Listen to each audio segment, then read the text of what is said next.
In this video, we will show you how to fix a Samsung Galaxy A33 that can't receive calls. Calling issues are among the most common issues you might encounter regardless of what kind of phone you're using. And for some owner of the Galaxy A33, it appears like that's also the case. But don't worry, such a problem is often easy to fix. So the first thing you have to do is to check if your phone is getting a good reception. Because when it comes to texting and calling, it's a prerequisite that your phone is getting good signal from the tower. Just by looking at the signal indicator of the status bar will tell you if that's the issue.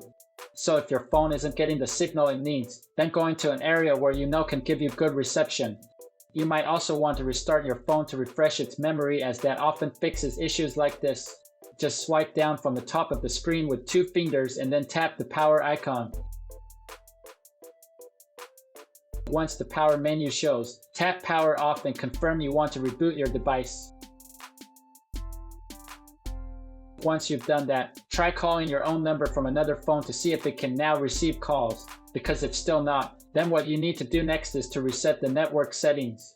Doing this procedure will bring all the wireless services back to their default values, which often fixes this kind of problem. To do it, pull up the apps drawer and then tap Settings.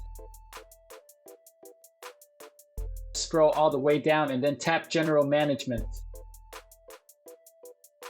Tap Reset and then select Reset Network Settings. Tap Reset Settings and enter your security lock if prompted.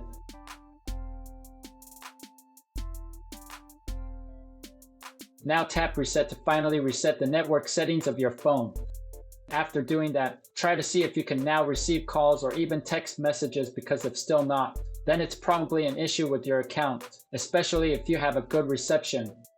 Your provider should be able to help you find out the reason why it's happening. If it's an account issue, then it's probably just due to a billing problem, but if it's a network issue, you might have to wait for a few hours before the problem is fixed. We hope that this troubleshooting guide can help you one way or the other. Please support us by subscribing to our channel. Thanks for watching.